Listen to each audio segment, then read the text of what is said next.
The planet was silent. It had been silent for thousands of years, long after its cities had turned to dust and its oceans had dried into endless deserts.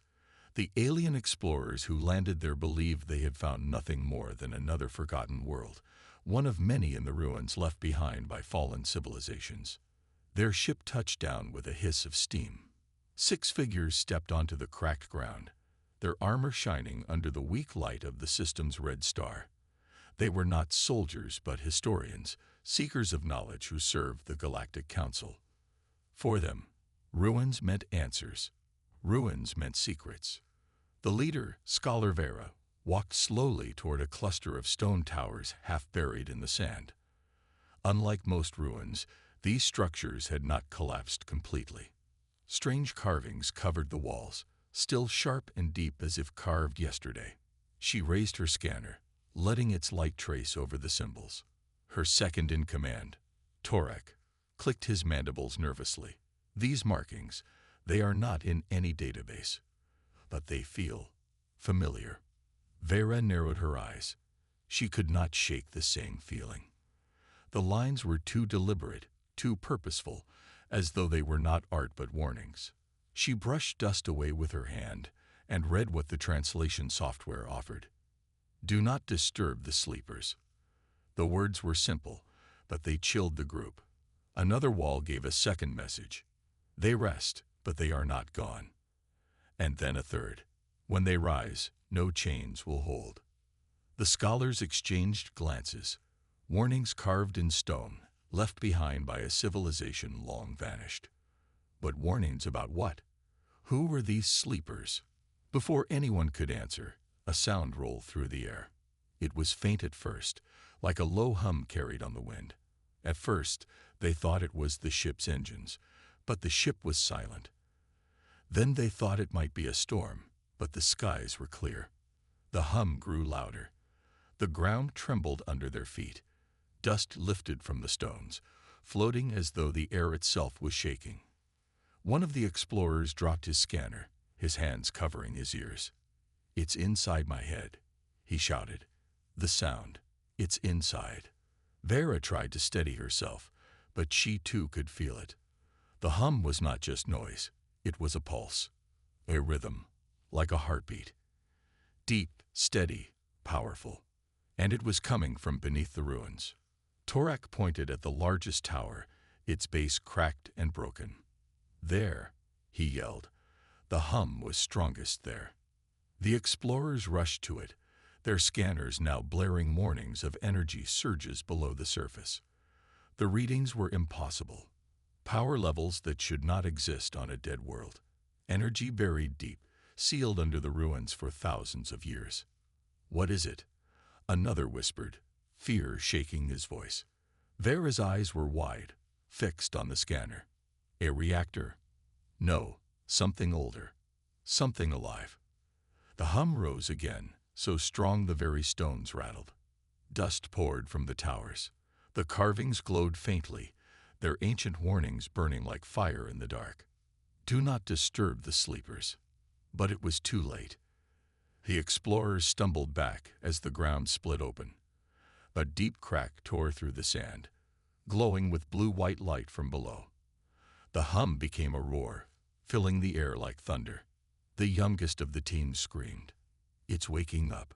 Whatever it is, it's waking." Vera forced herself to remain calm, but her voice shook.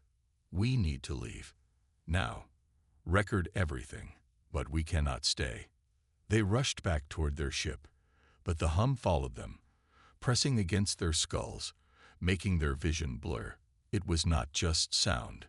It was a signal, a call. And though they did not understand the language, the message was clear. We are not gone. We are only sleeping.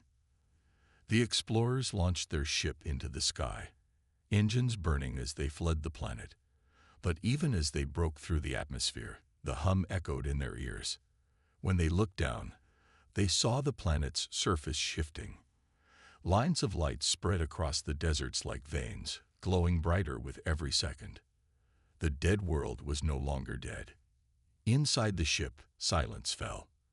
None dared to speak, None wanted to admit what they felt, but in their hearts, they all knew the truth.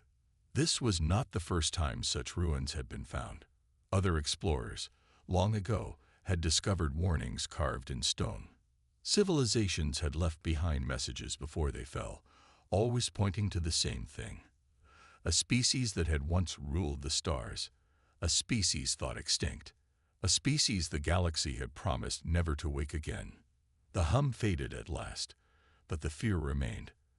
Vera sat in her chair, staring into the void of space, her hands trembling. "They were right," she whispered. The warnings were real." Torek's mandibles clicked nervously. "What do we tell the council?" Vera closed her eyes. She could still hear it, the heartbeat in the dark. "Tell them," she said softly, "that humanity only sleeps to rise again." The Galactic Council chamber was never silent. Normally, it echoed with 100 voices at once. Shouts, arguments, bargains. But today, silence ruled. At the center of the chamber, the explorers stood on a raised platform. Their faces were pale, their voices unsteady as they described what they had seen on the dead world. Scholar Vera replayed the recording. The council watched as glowing carvings lit up, as the ground cracked open, as the terrible hum filled the chamber speakers. Even though it was only a recording, many council members shifted uncomfortably in their seats, covering their ears. When the hum ended, the silence was heavy.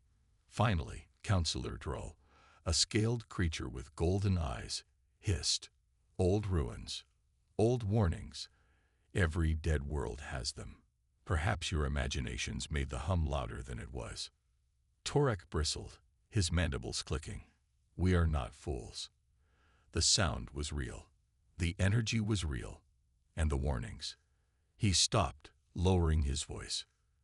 They were about the humans.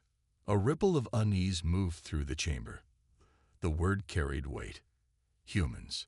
Most beings in the galaxy had never seen one. Many thought them extinct. Others believed them to be myths. Stories told to frighten children.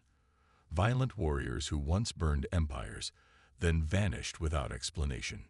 The council's eldest member, a frail being of pale skin and dark eyes, spoke softly. "I remember the old archives. They said humanity was different.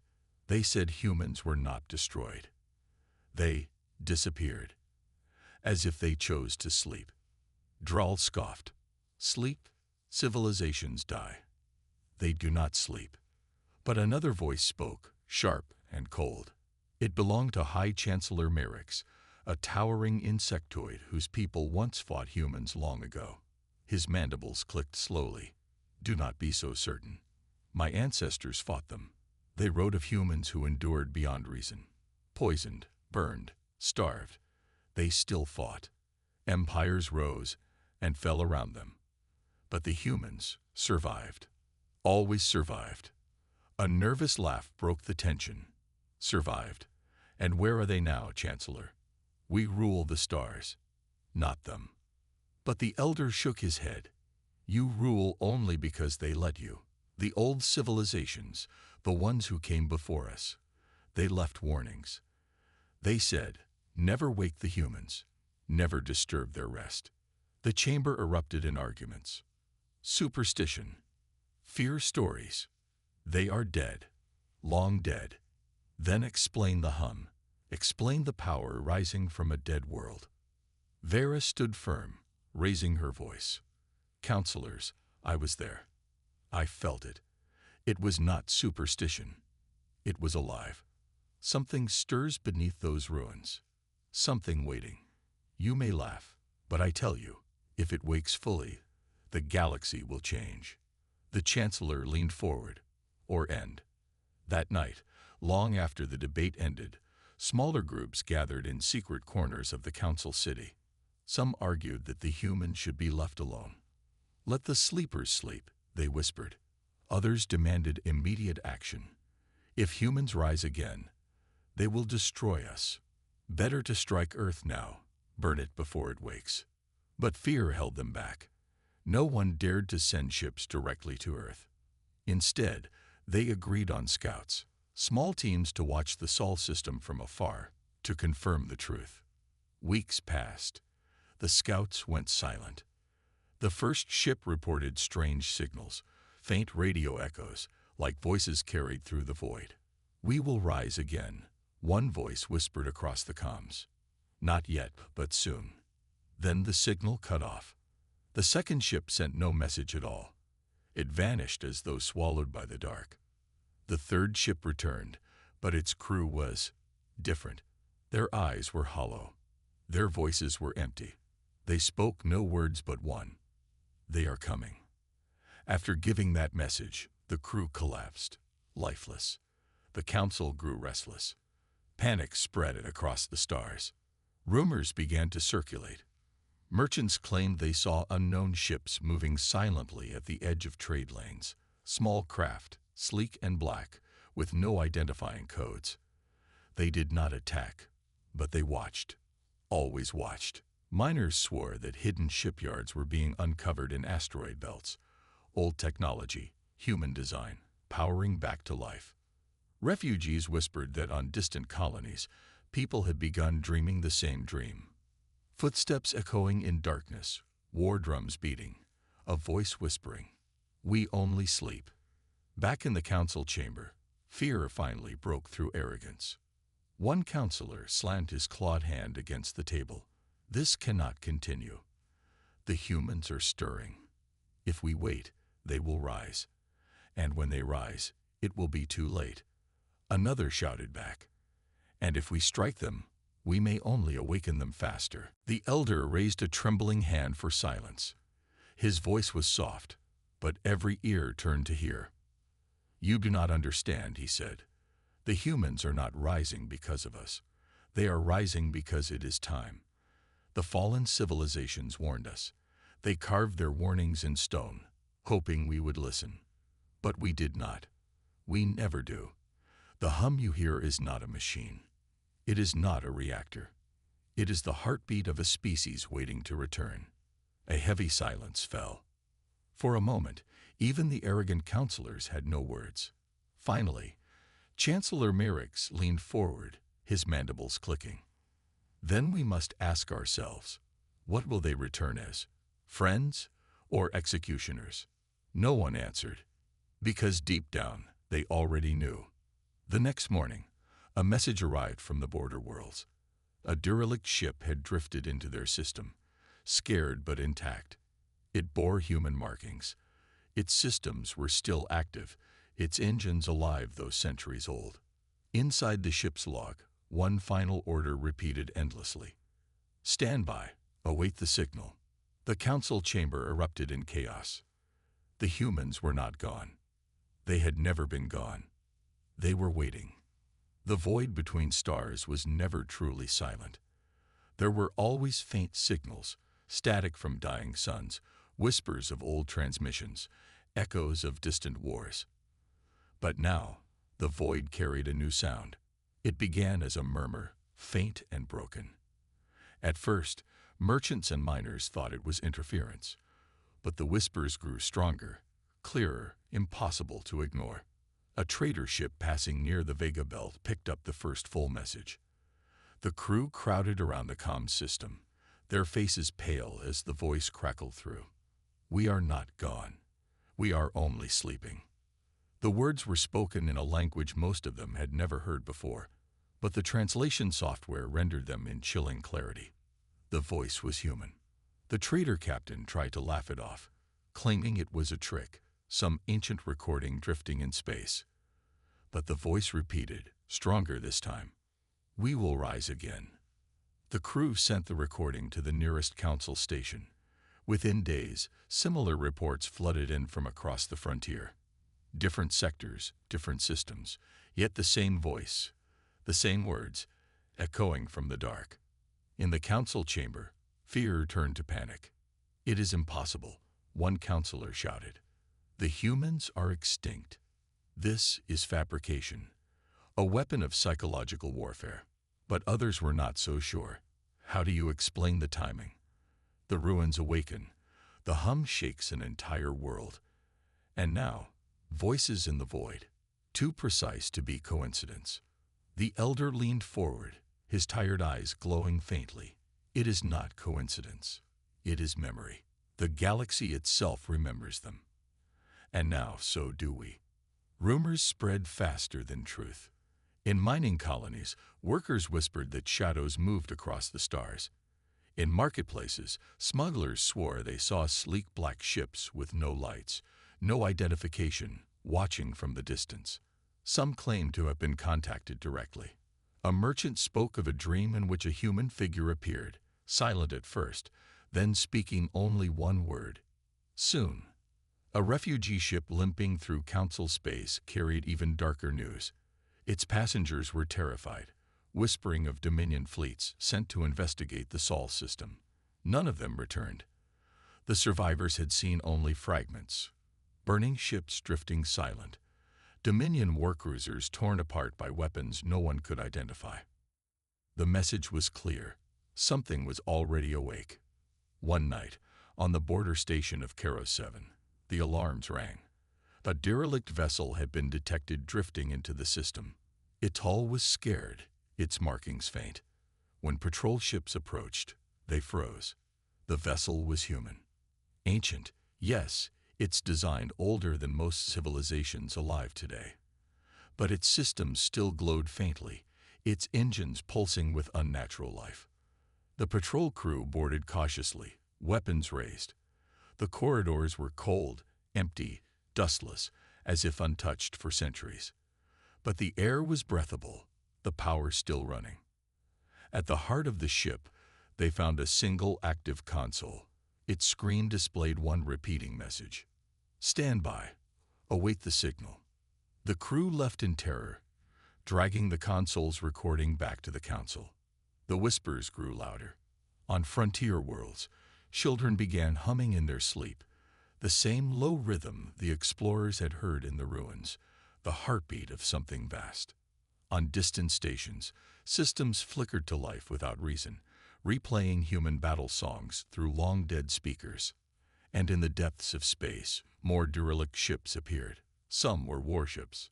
Others were colony vessels. All were empty. But all carried the same order in their logs: await the signal. In secret, Dominion leaders gathered their war councils.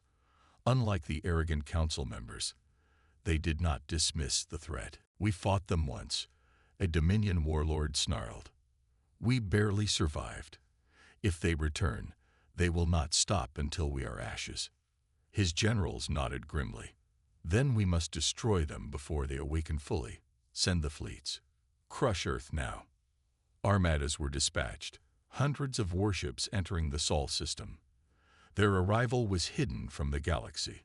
The Dominion planned to erase humanity in silence. But silence was all that returned. Weeks passed. Not a single Dominion ship came back. Not a single signal was sent.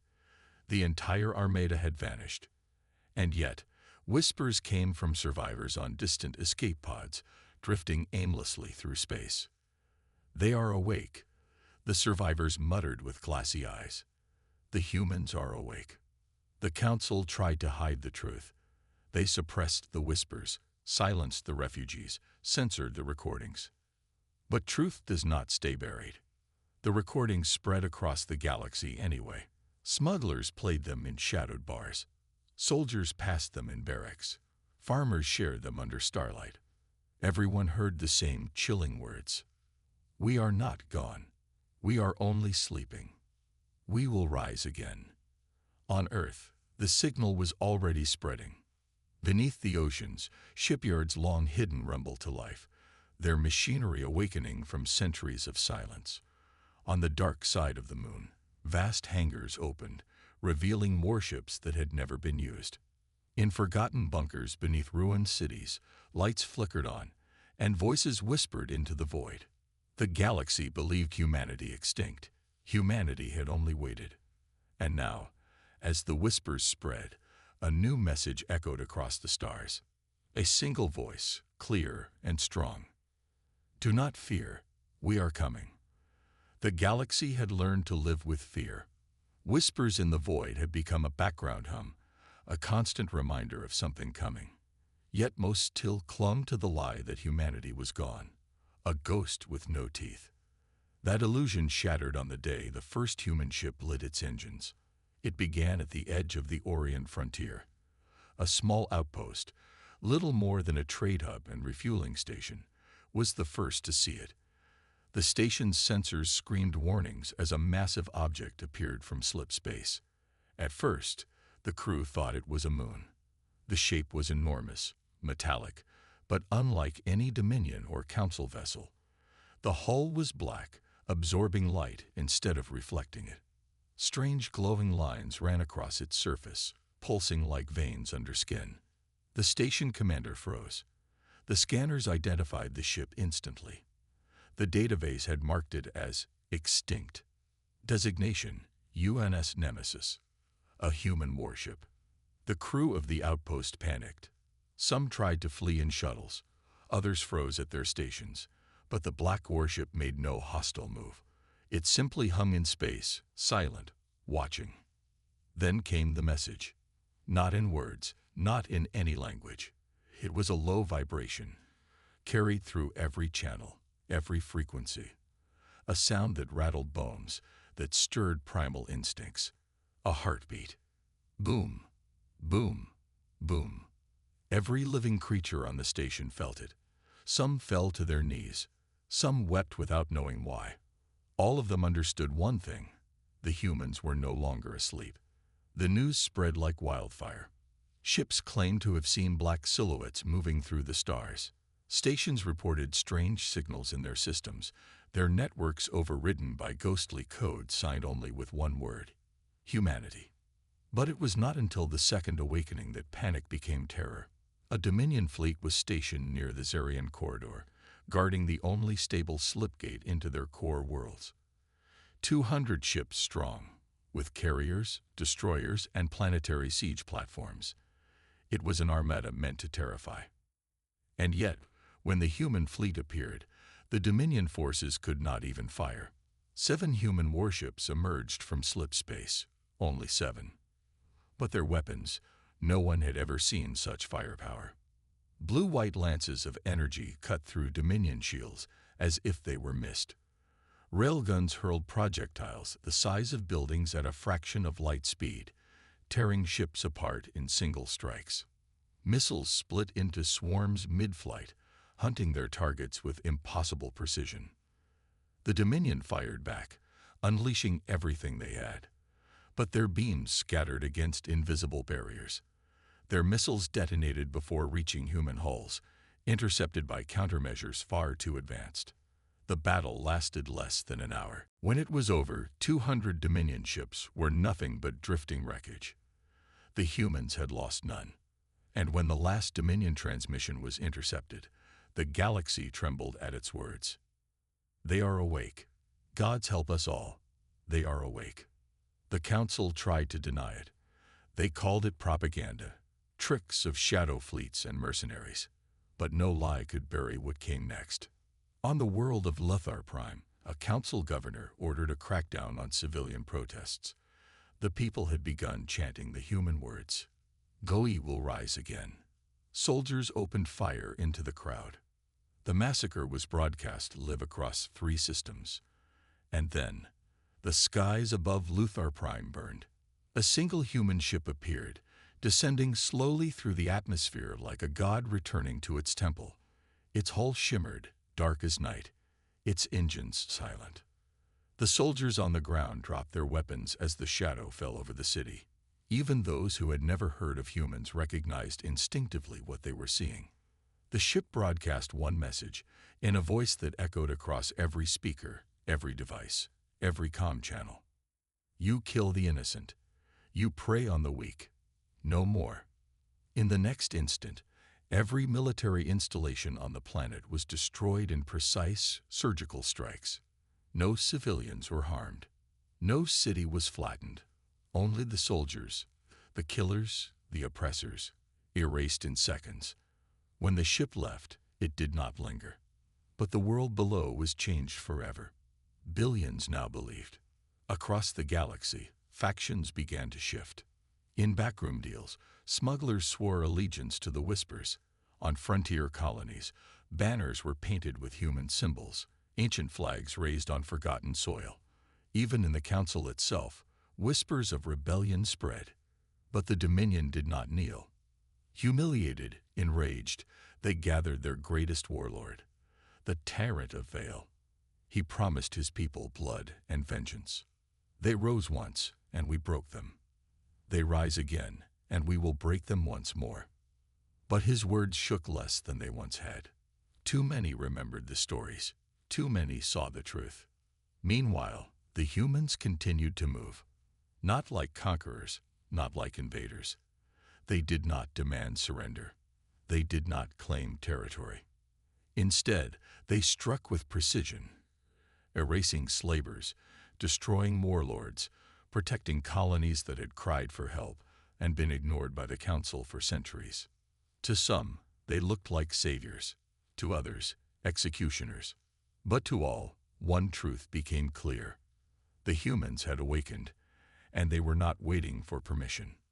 In the void, the whispers finally fell silent. For centuries, the galaxy had heard the warning. We are not gone.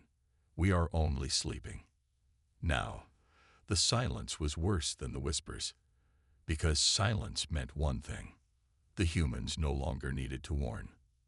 They had arrived. The galaxy had seen power before. The Dominion's iron fleets, the Council's endless bureaucracy, the Syndicate's shadow armies. But nothing like this. The humans were different. They did not conquer in the old way. They did not demand tribute, nor did they claim thrones. They arrived only where they were needed most, where suffering had been ignored for too long. And each time they acted, their message grew louder. Humanity was not here to beg. Humanity was not here to be welcomed back. Humanity was here to judge. It began small, almost subtle. A freighter convoy near the Kevar Belt was attacked by raiders. For weeks, the Council ignored their distress signals, too busy debating trade tariffs. When the freighters were finally boarded, the raiders laughed at the terrified civilians. Their laughter ended when the stars behind them shifted. A human warship emerged, its black hull blotting out the suns. Without a word, its weapons fired. The raiders were annihilated in seconds. Not one escaped.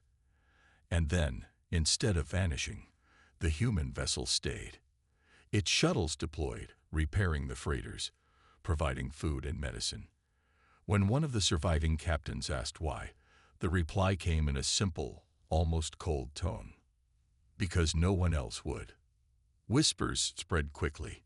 On oppressed mining colonies, humans appeared to break chains. On pirate-run sectors, black warships burned strongholds into dust. On planets where famine had lasted for decades, massive dropships delivered supplies, never staying to take credit, never asking for allegiance. At first, many thought it was chaos. Random acts of vengeance, random strikes of mercy. But then, patterns began to form. Humanity was targeting systems long abandoned by the Council, regions where corruption and tyranny ruled, places where the galaxy had simply stopped caring. It was as though the humans had kept a ledger, a record of every injustice, every forgotten plea for help, every broken promise. And now, one by one, they were crossing off debts. The Council met in secret chambers, panic in every whispered word. They are destabilizing everything, one alien diplomat hissed. They are disrupting the balance of power. They are undermining us. But another voice, softer, trembling, asked the one question none wanted to hear. What if they are not destabilizing? What if they are correcting? Silence filled the chamber, because deep inside, they all knew the truth. The humans were not chaos. They were order, an order built on fear, yes, but also on justice. The kind of justice the Council had long forgotten. Meanwhile, the Dominion's rage grew unchecked. Their warlord, the Tyrant of Vale, demanded retaliation. He amassed fleets, vowing to crush the humans before they could rise again. But when his admirals asked where to strike, they faltered. Humanity had no capital, no throne world, no seat of government. Their ships seemed to emerge from nowhere, fight and vanish. Their bases were invisible, hidden in the void. It was like fighting shadows. And worse, the shadows always struck first. One story spread faster than all the rest. A child had been taken from a frontier colony, kidnapped by slavers. The colony begged the council for help. No answer came. Days passed. The slavers planned to sell the child on the black markets of the syndicates. But before the sale could happen, the auction hall's walls cracked apart. A single human soldier, armored in black steel, strode through the fire. His rifle spat light, and the slavers died before they even realized death had come. When it was over, he knelt by the terrified child, lifting them gently. "You're safe now," the soldier said. The child asked who he was. His visor shifted, revealing a scared face with human eyes that burned like embers. "I am what you forgot," he answered. "I am humanity." The recording of that moment spread across 1,000 systems. For the first time in centuries, the galaxy did not whisper in fear. It whispered in hope. But not all were ready to hope. The Dominion declared the humans a threat to civilization itself. They accused them of lawlessness, of destabilizing the galaxy. The Council, desperate to hold on to their crumbling authority, began to consider the same. And yet, a problem gnawed at them. How could they condemn the humans when the people cheered them? On world after world, banners of human symbols appeared in protests. Crowds chanted the old words, "We will rise again." Colonies begged for the black warships to visit them. Some even tried to send coordinates, desperate for human protection. The more the Council resisted, the more they looked like villains. And the humans did not need to speak. Their actions said everything. Still, questions lingered. Why now? Why had they returned after centuries of silence? What force had awakened them from their long sleep? Theories filled the void. Some said the humans had never truly died, only hidden. Others claimed they had retreated to a dark corner of the galaxy, building weapons beyond comprehension. A few whispered even darker rumors that humanity had evolved, that they were no longer just flesh and blood, but something more. But the truth, whatever it was, remained hidden. The humans spoke rarely, and when they did, their words were always the same. "We are awake. We are watching. We are not done." In the hidden corners of the galaxy, an old story resurfaced. Long ago, when humanity first fell, one dying soldier had carved words into stone. "Do not mourn us. Do not think us gone. We do not die. We sleep. And when the stars forget mercy, we will wake." The stars had forgotten mercy, and humanity had awakened. The tyrant of Vale was not a patient being. For decades, his fleets had carved bloody scars across the stars. He ruled through terror, crushing dissent with fire and ash.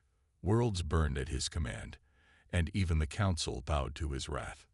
But now, whispers of humanity spread like wildfire, and for the first time, the tyrant felt his grip slipping. Fear, the weapon he had mastered, no longer belonged to him. It belonged to the humans. He could not allow that.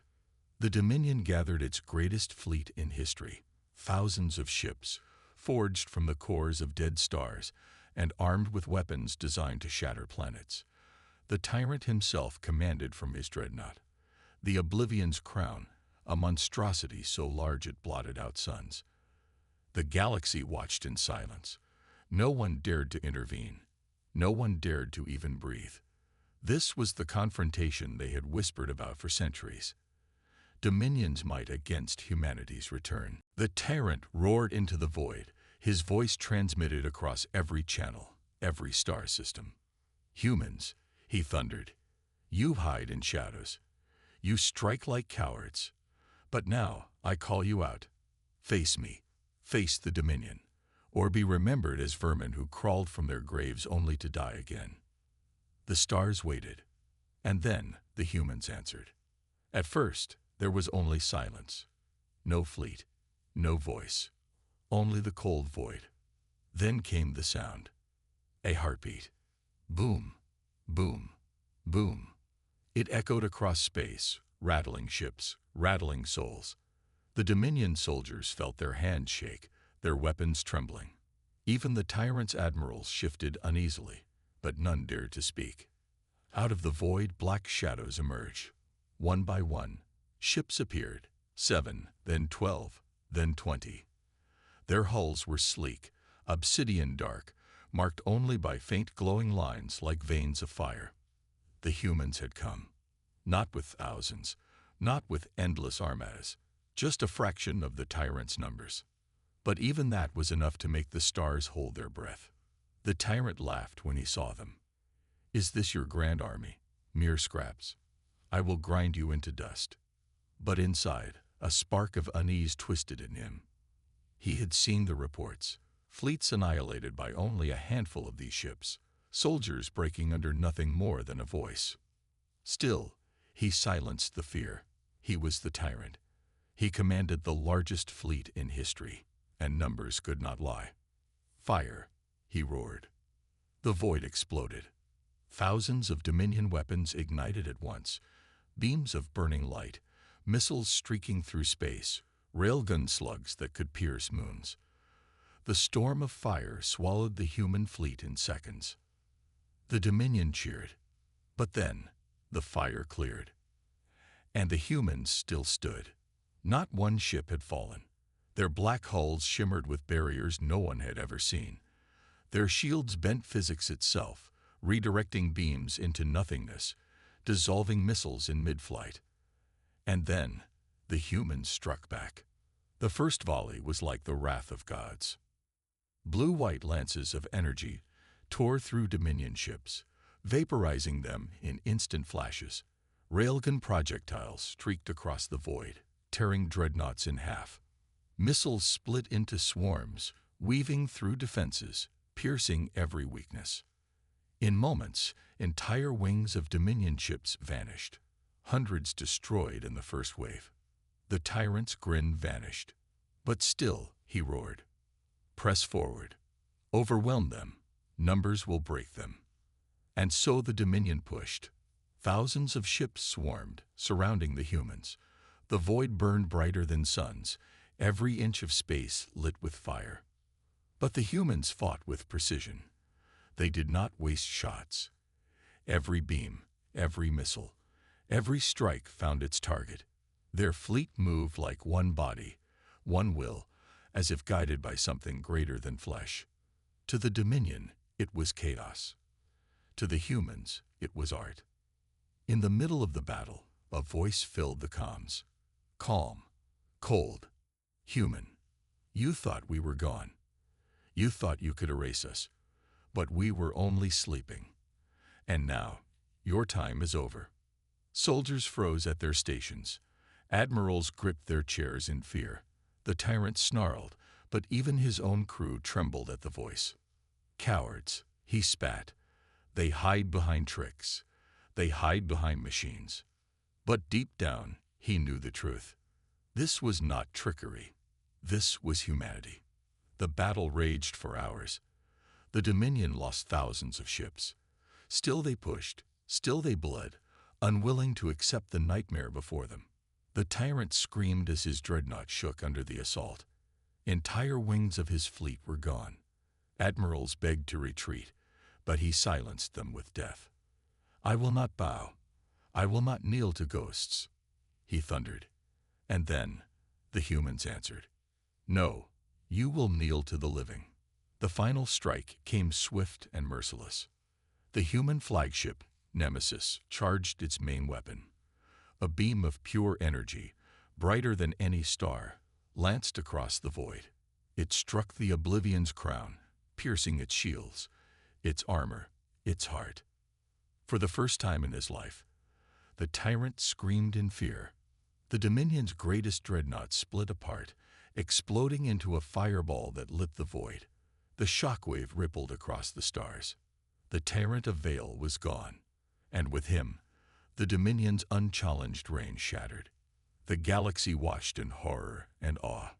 The humans had stood against the largest fleet in history, outnumbered 100 to 1. and they had won. They had not just fought, they had dominated. And as the survivors of the Dominion fled, one truth spread across every corner of the galaxy. The humans had returned, not as prey, not as whispers, but as the nightmare reborn. The Dominion's fleet was ash. The tyrant of Vale, who once ruled the stars through terror, was gone, his dreadnought scattered as glowing wreckage drifting in silence. For a moment, the galaxy itself seemed to pause.